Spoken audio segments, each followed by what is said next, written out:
On today's episode, I was compelled to pray, and I'm praying, and I'm saying, God, I don't know what a servanthood really means. I don't know what a servant of yours really is. I don't even like the word servant, but I know what an employee is, and I want to be your employee. And then I told my sister the next day, I don't know what compelled me to pray this, but I said that prayer, and she started laughing. And I'm sitting there, what are you laughing about? and she says, oh, you have no idea what you just did. She said she was further along in her faith walk than I. And she goes, God takes prayer like that very seriously. Your life is going to change drastically. And she was right. Welcome to the Life Challenges podcast from Christian Life Resources. Our world today presents people with complicated issues of life and death, marriage and family, health and science. It can be a struggle to understand or deal with them. We're here to help by bringing good information and a fresh biblical perspective to these matters and more. Join us now for Life Challenges. hi, and welcome back. I'm Krista Potratz, and I'm here today with Pastor Bob Fleischman, and we have a special guest with us today. We have Sheila Luck joining us. Welcome, Sheila. Thank you for having me today. I'm excited to be here. Some of you might recognize, too, Sheila was at this year's national conference for Christian Life Resources. And at that conference, you told your story, and we're going to talk about that today, too, and then just kind of see where the conversation takes us with that. Sheila, do you want to start by telling us a little bit about yourself and maybe kind of telling us, what we'll be talking about today, too? Okay, where to start? I'm 67 years old, so there's a lot of stories, so I'll try to keep it brief.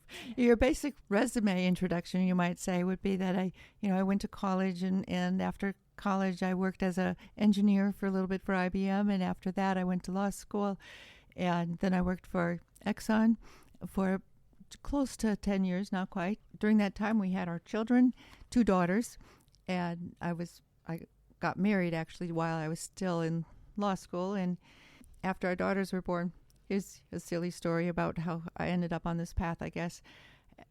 They were born, and I read obituaries, and I don't know why, but I'm reading the obituary, and I look at my husband. Our daughters were little, and I said, this woman, if you can't find anything better to say in my obituary if I go first than what's in hers, don't say anything at all. Just give dates. That's all you can say. And he said, with a twinkle in his eye, he said, well, maybe you'll have to do something obituary worthy, and then I'll have something to say. And then I really think that was the start of God kind of calling me to do something different than what I was doing. I was working as an attorney for Exxon, and a little bit later, in 1994, my stepfather died, and my mother was giving us things of his, and she said, would you like this? Would you like that? And I kept thinking, but it's just all old used stuff. And I was confused by that and didn't know what to do. And all of a sudden I realized I'm working so hard, missing time with our children. Maybe we need to change your lifestyle, because I'm doing all this to buy stuff that becomes old used stuff the very next day after I bring it home. So that's kind of the beginning of how I ended up on this path. I didn't choose to leave work at that time, but we did move back to Wisconsin, closer to family. We made some lifestyle changes, and ultimately, after a long time and arguing with God, he had me quit full-time employment, but there was a lot of story in between there. So that's it. So now I'm here today, and I've got 6 books that are published. They all relate to my poor choices when I was age 17. Made a lot of mistakes. I was looking for love in all the wrong places and in all the wrong ways, and I found myself pregnant and then had to deal with that issue. Well, thank you for sharing that. I appreciate it. And it is always just so interesting to see, I mean, we have done this, podcast now for a while and having guests on and just seeing how God uses little things in our life to maybe create these big moments or change, and just, your husband saying these things to you and your family and just that type of thing. When we had you on at the conference too, yes, I mean, you were there to share your story about what happened when you had gotten pregnant and stuff too. And you just mentioned now that you were 17 years old. So I'm guessing this was like in the 70s, right? Yes, it was. Am It was I correct? 1975. Okay. So just a couple years after Roe v. Wade was decided, I didn't even know. I made the wrong choice, and I chose abortion, and there's a lot of story around that and how that was chosen. But at the time, even though I was a senior in high school, I didn't even know what abortion was. I had no idea. So when the doctor tried to explain it to me, I had no idea that he wasn't telling me the right story. Yeah, I think too, if you can tell us a little bit about what your background was like, and what maybe like your church and family life and just different things looked like when you were 17 and found yourself pregnant. Yeah, I mentioned briefly that I was looking for love in all the wrong places, but why was that, right? I think it goes all the way back to when I was 9 years old and my father died unexpectedly, and our lives just changed. Went from this comfortable family life. We went to church every week, and my dad was a strong, faithful man. Then my mother remarried about a year and a half later, and then we moved to his town and lived in his house with his 2 of his 4 children. The others were grown. I was the youngest of all of them. And without going into a lot of details about that house, it was, I call it a blended family gone wrong. It wasn't a healthy place. It wasn't a place that I was safe in. And when your mother gives you instructions that if you're ever home alone and this person shows up, leave the house and go somewhere else. I mean, so you find yourself wanting stability, wanting safety, wanting security, and you look for love in all the wrong places. I believed at the time, like, oh, if I could just have a boyfriend, he would solve everything. Like, right.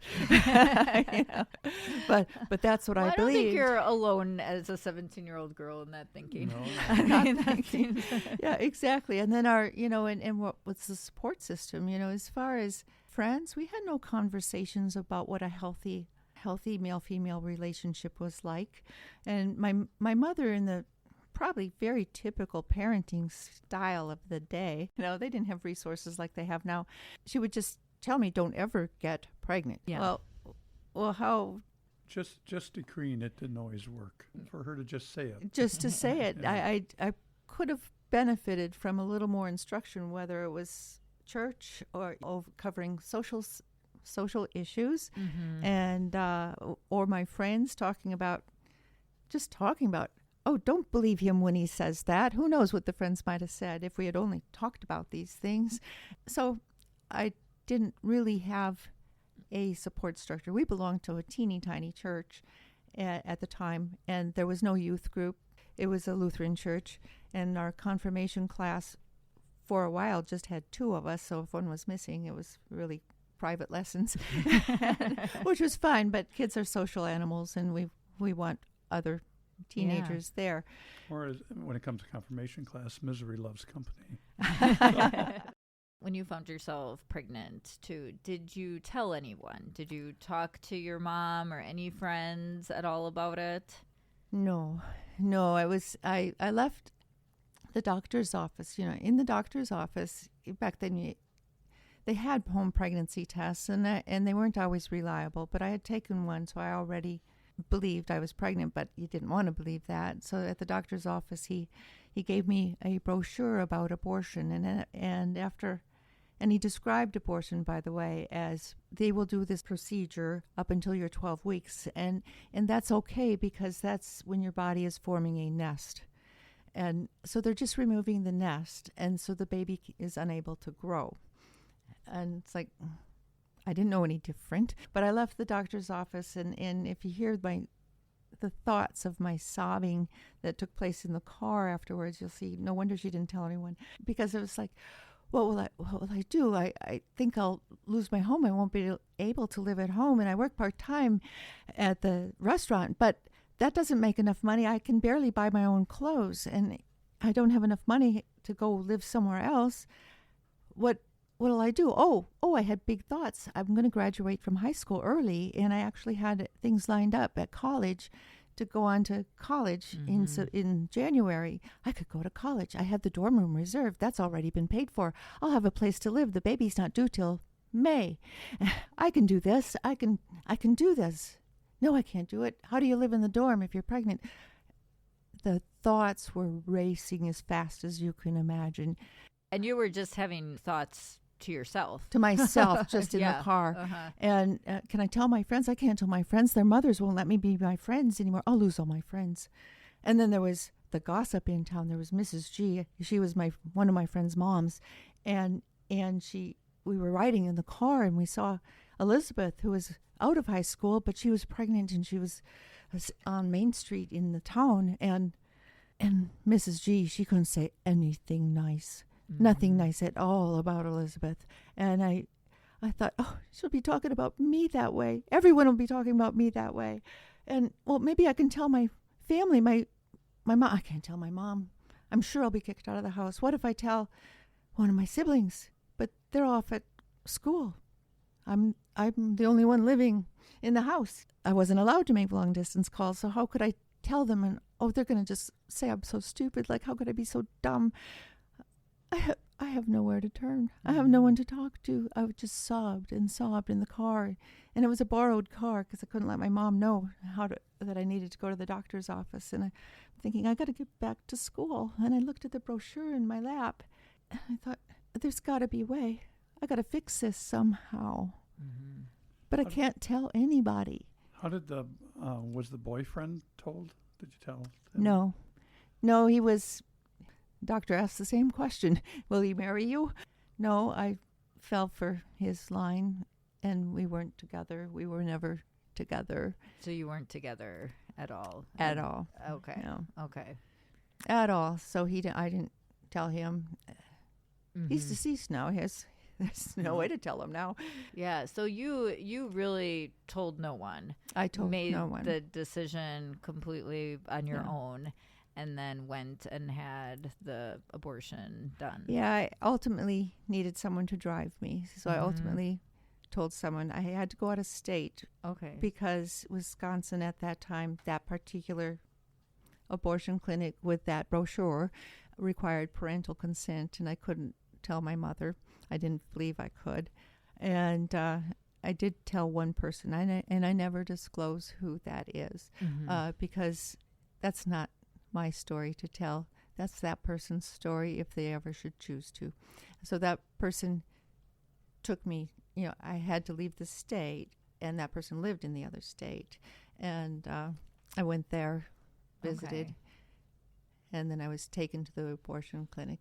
And, it turned into a terrible, I didn't realize abortion, and so the after effects were bad. I initially had a sense of relief, but when I got in the car, the first indication that something was wrong here was when I got in the car immediately afterwards. I wanted to tell this person what happened in the clinic.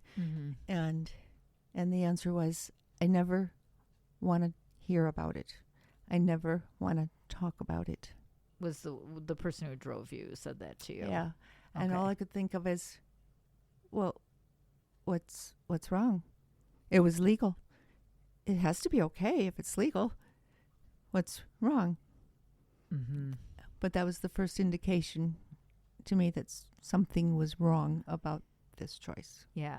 Well, and I mean, you didn't want to tell anyone either, too, right? No, it's like you right. didn't share with your mom and stuff, too. So Or there friends. was probably the stigma, we would maybe say, around it. A huge stigma around being pregnant. Yeah. So I'm trying to hide the fact that I foolishly got pregnant Mm-hmm. and not yet knowing that later I'd actually be hiding the fact that I chose an abortion. Yeah.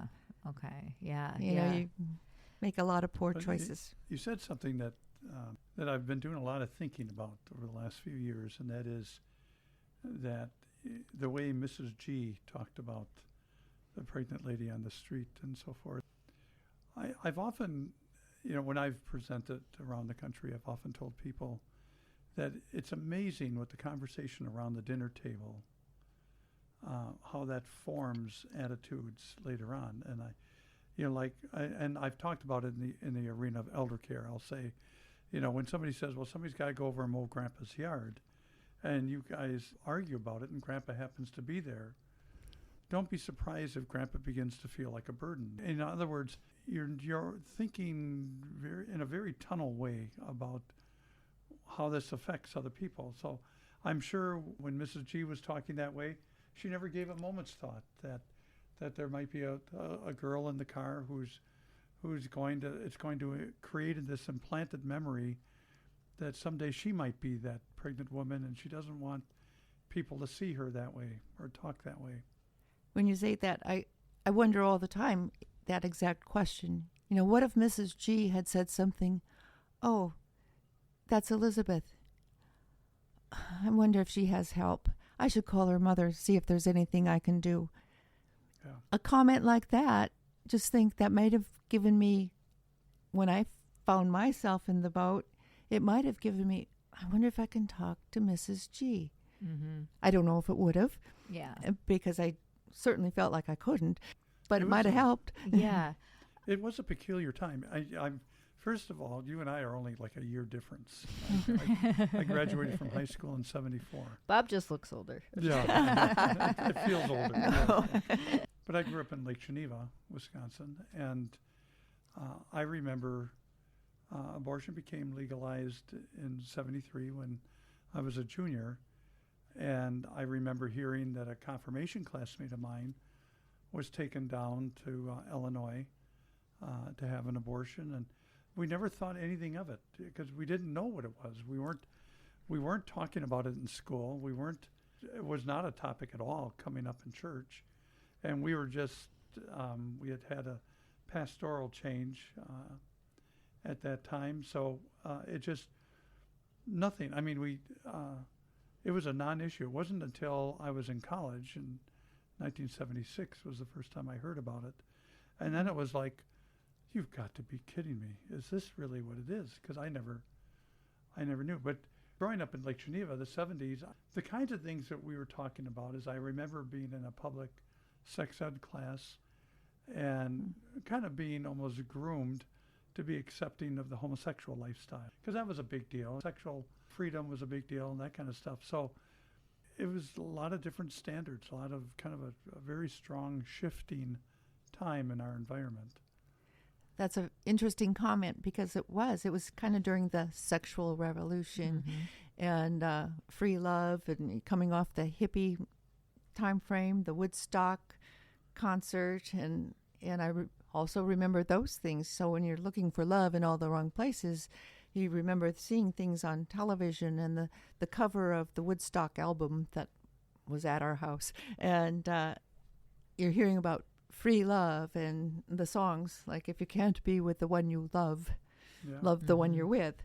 And it's so the culture for that age group was very free and promoting freedom. And so sometimes some people will tell me, well, you were too hard on yourself on the concept of why you might have looked for love in all the wrong places. But maybe if I had a stronger relationship with God at the time, I mean, we were churchgoers forever, right from baby on. But somehow I missed the boat a lot, you might say. I knew of God and believed in God, but I didn't have the relationship. Just out of curiosity, what would you have liked the church to have said and done? I don't know that it would have done it for me, but I didn't know it was taking the baby's life yet, based on what the doctors said. But it seems to me now, I see churches doing things like ours has the information very obviously in the entryway, you might say, to the church. There's a long hallway, and along that hallway is all kinds of information about Agape Help Center, which is the local pregnancy center, and so that would indicate that maybe there's someone at this church that is supportive of this. Although I've had questions by someone on occasion, well, why is that here? That's got nothing to do with God. Some older people, and it's like, well, it's all about loving others, Yeah. and it is. It really is, and that it is an indication that we're here to help. But it would also, other things I think churches could do that would have made it feel like a safe place for me to go, maybe, even if it didn't teach, even if I missed the boat and still made my mistakes as far as getting pregnant, maybe I would have had some sources to go to. If we had talked about how the Bible, in youth group type or Sunday school or whatever, how the Bible applies to social issues. How do you interpret this when you're facing this? And what is the answer, and how do you work through those issues? I think churches do a better job about that now, but at that age, I'm not sure I really listened to the sermons, so it needs to be more in a private situation with classes or small group sessions, youth groups, something like that, I think. You need to sense it as a safe place. Do people in the church, I'll have people tell me, oh, yes, well, we'll be there for someone. Does she know that? Right. Does anyone, no matter their age, when they're in trouble, know who to go to at the church? Pastors are always a choice, but a teenager is not inclined in most cases to go to the pastor unless they've managed to develop a good youth program where they feel that that's a safe place to go. I mean, you hear of some churches now having baby showers for the women that are pregnant, regardless of their circumstances. So they may be married, they may not be married, they may be divorced, who knows? But you have a baby shower. The more you see happening of the church loving others like we're supposed to do, and I think the more you see that as someone who might be inclined to make some of the wrong choices, they're going to find that as a safe place to go. They will ultimately say, well, they organize those, or that's the person who works with the pregnancy center. Maybe that's a safe place to go. And even I wouldn't have actually. We didn't have pregnancy centers back then, at least none that I knew of. And I probably wouldn't have gone out of fear, what is that place? Or that somebody might see you. They're going to see my car there. Yeah. So pregnancy centers, if they work with the church or whatever method they want to use, if they make their doors open for other reasons, maybe they have a teen night that the church sponsors at the pregnancy center. And most pregnancy centers have limited hours because they're relying on volunteers. How many young adults or teenagers can get to the pregnancy before 3 p.m. on Monday through Thursday? When are they going to get there? And then is someone going to see them? I know that some of them, there are a few, it's not many, will have like a cookie time after school hours on one day a week at least, or cookies and games, have a teenage event or a young adult kind of mini event that they can come and do something. There's something you're implying underneath that I think probably needs to be said now, and that is there are some corporate things that a church can do. Prior to the little chit-chat we do before we actually start recording, we were talking about life in a small church. What do you do when your church is so small you don't have a youth group, you don't have a lot of that interconnection? But what you want to do is remember that what exists corporately as the congregation is actually just a whole bunch of individuals. And I think that the way that the people present themselves as being accessible and sometimes even being vulnerable would make the difference. Going back to the Mrs. G thing, Mrs. G is just an example of a passing reference at what happened in the car. you get a certain amount of people who come to church, a minute before the service starts. We get through the service and they bolt out the door. Without a doubt, the praise, the worship, the instruction that occurs during a worship service is important. But I would venture to say that sometimes the really important stuff occurs just before and just after the service. The time you spend mingling. Why? Because the 17-year-old who might have some difficulty at home and so forth might find that Mrs. Johnson just seems to be with it. She seems to understand. She seems to get it. And I say that now because I have a real close friend. Sometimes will just, text me and say, hey, is there a project to work on in your shop tonight? And all we're going to do is we're going to talk theology. We're going to talk, because he's got questions, something happened at work, something that's going on. And making yourself vulnerable and accessible. The reason you tell your story is because you're hoping somebody doesn't make the same mistakes. Right. And in order to do that, they got to have somebody that they're not alone. And they need to be courageous enough to talk to that person. That person needs to be viewed as a safe person and available. I thought that was a wonderful point, that you become available somehow. And I think multi-generational, if there are any activities that you can encourage or things that are multi-generational in our current society, it's changing a little bit with homeschooling and things. But with classic public school, you don't have the range. These kids are all kids. I went to classic public school, and you're with your age group. And the only person you know is the teacher, really, as far as a different generation is concerned. And in that age just keeps going. But if I'm in this age group and I'm not talking to them about something, and the teacher that I know is only focused on this stuff, I don't know that they are someone that I can talk to. Mm-hmm. Yeah. And I do think one of the illusions we had when we were young in high school and youth group age was there was always this idea that, they need to, create these relationships with peers their own age. But quite honestly, like when I wanted to bolt from the church, it was our senior vicar who kept me tethered, to the church. Because I remember sitting up at a camp out, because I had to go to the youth group activities, and arguing with him till 2 a.m. about the Bible and stuff. And I don't remember one thing he said other than the fact that he was there. And let you argue. Yeah. He let you ask your questions. Somehow it worked. And I think that that's valuable because, I look back to, and I only know of the one case who happened to be a girl I was confirmed with, who was taken down to an abortion clinic by another girl from my church that I had dated at one time. I wasn't dating with her at that time. And I never thought anything of it. I heard the story. I kind of moved on and so forth.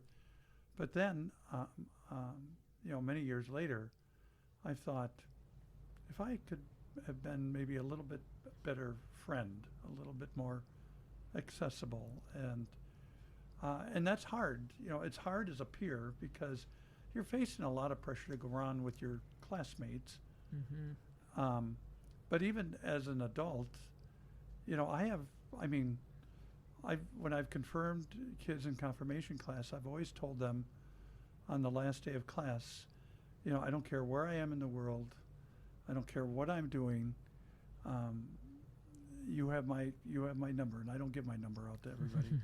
I said, you can call me, and they have. And I said, but I think with sadness on your story because people like that need to hear from somebody older because right now you felt like all the ground underneath you was shifting away, and you needed somebody to tether you, to hold you on. And I didn't feel like I had anyone to go to. I had no adult that had said something like, that's awesome. Yeah. If you need someone to ever talk to. I said that and my husband did, of course, to our daughters when they were teenagers, that if you ever find yourself in a situation that you weren't planning on, that you don't feel safe, whatever, if it's you've gone to a party and something's going wrong there or whatever. Back then, and when our daughters were teenagers, they did have their cell phones then, and I said, you call. We will come and pick you up. You will not be in trouble. We will not be angry with you. We'll be happy that you called. But I gotta ask you, during our chit chat before we recorded, you talked about something you and your husband do with your daughter, what you did with your children. So tell that story. Oh, I always felt that role playing was a good way to help get people accustomed, the kids, especially teenagers, accustomed to what words to choose, how to respond to a situation. I mean, we started role playing even as little children, just to teach them, oh, there's a fire in the house and it's over there. You see smoke coming up the steps. Where do you go? And then we would crawl and whatever we had to do. I did that with the social issues, like, even everything from smoking to you name it, all the things that the kids are going to face in school, in high school and maybe college, smoking, drugs. And if someone offers you this, what do you say? And then I would offer. I would be the person. Hey, come on, it's just pot. You can have some of this or whatever, or it's just whatever the current drugs are of the day. It won't hurt you any, and boy, you're going to feel good. So you come up with all the lines and encourage them to respond to those lines and how. And even it wasn't just one line. I would go into then, no thanks. Oh, sure you want it. Come on. I got pushy. Everybody's doing it kind of thing. And were they receptive to that? Did they enjoy role playing? Yeah, they seemed to like role playing. Mom. And I thought that was a brilliant suggestion because role playing, first of all, with kids when they're in grade school is fun. Yeah. And then when you start getting into the more serious topics, I think it's a bit more natural for them to kind of play it through, and how it would work and how it would go. And how, and then you get a little pushy with it, like a teenager might, or someone at the party might, or whatever, or what a young man might say to a young girl, and say, well, if you love me, and then what response?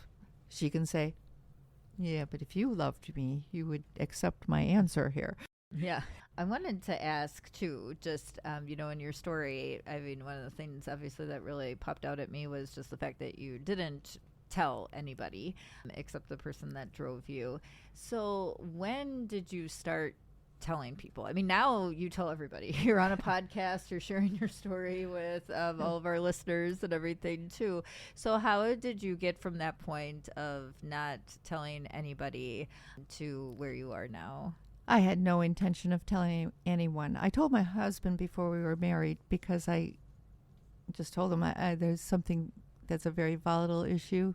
I cannot agree to marry you without knowing what this will do. Yeah. And so he was the first one I told, and I ultimately at another time told my sister. I mean, these are years later, right? But as far as being public, God he did it. Yeah. He did it. I'm going to point at him, and it's his fault. Yes, it was his fault. He had the plan. I did not have the plan. I never wanted to tell anybody ever. And it was harming my psychological, emotional well-being.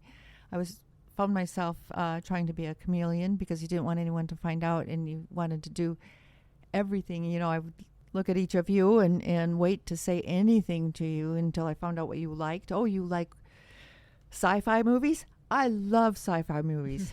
Not at all. Not at all.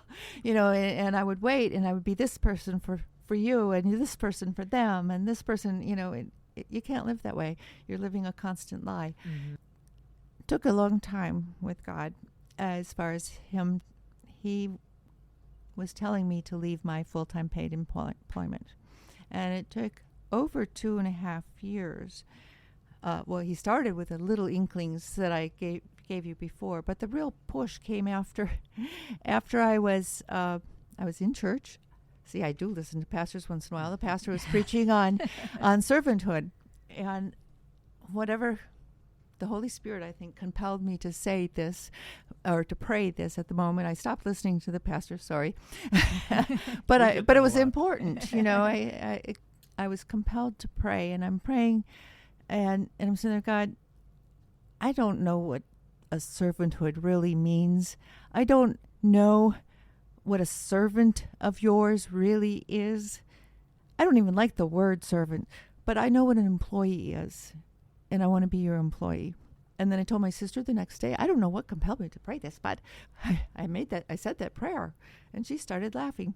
And I'm sitting there, what are you laughing about? and she says, oh, you have no idea what you just did. She said she was further along in her faith walk than I.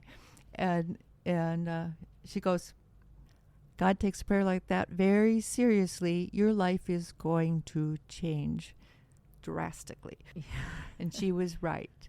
Wow. And it took, all of a sudden I'm thinking what I'm doing at work is completely worthless, meaningless, doesn't have any real, it's not obituary worthy.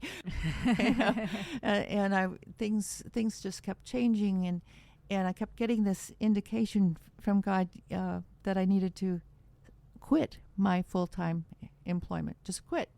And I kept thinking, well, nobody just quits their job, but clearly no one quits their job without something else lined up. But he never gave me any inkling of what the plan was or what I should do. So I applied for other jobs, etc., and nothing worked out. And either I didn't like it or they didn't like me, whatever. I kept praying for clarity. Ultimately, over 2.5 years later from this initial prayer that to be his employee, I call it, he said, I had a conversation with my boss. God gave me a lot of clarity prior to that, and I still had no idea what I would be doing, but my boss at work had a conversation, and at the end of that conversation, well, you're the HR director. You can, we need to reduce costs, and I know you're not going to like the job in the direction it's going, so if you want to write up how to eliminate your job, I'll pay you the severance that goes with that. And I thought, okay, how much clearer can you be, God? You're paying me to leave my job. Yeah, I tend to talk to God kind of casually like that. But I still had no clue, nothing lined up, no idea where I was going. I kind of felt a little bit like Abraham, move. Yeah. I'll tell you where you're going when you get there on your path. And the next day, God told me to write my first manuscript ever, and that was my baby's feet.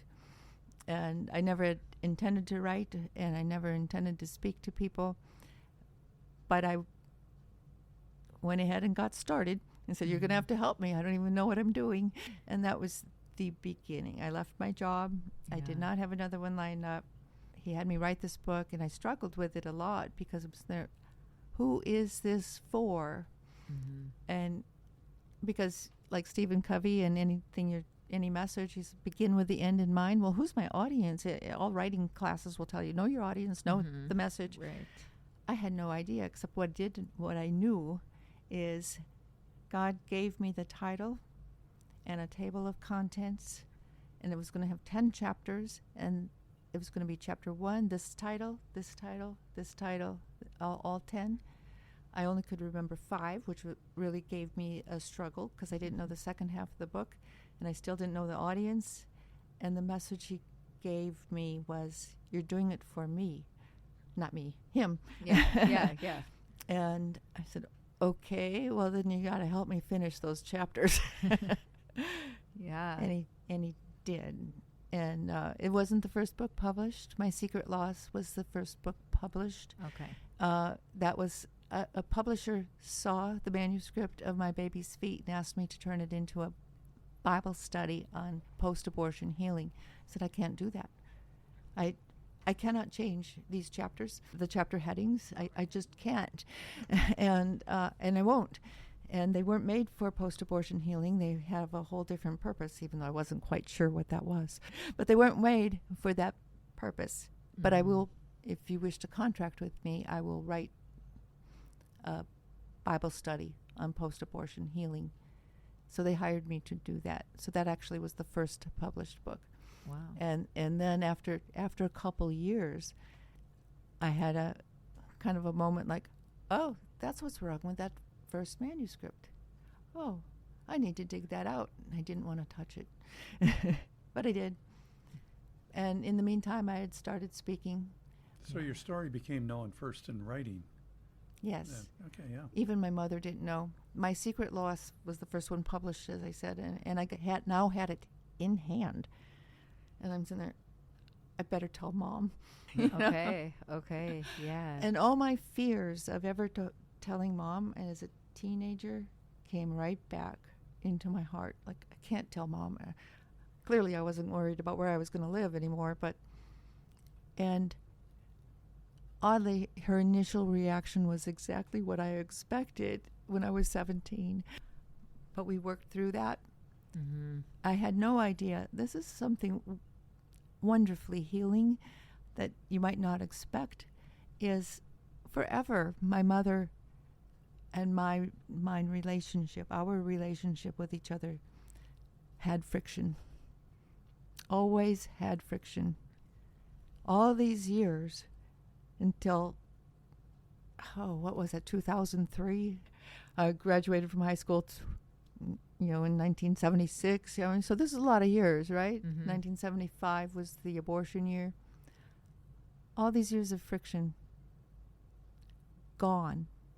After you told her. After I told her. We got through the initial week or so, and it's like, wow, all these years I kind of lost with my mom and gained back. It was truly amazing. You see, it's like forgiveness with God. It's like repenting to Him. When you repent, when you tell Mom, tell the Father. Yeah.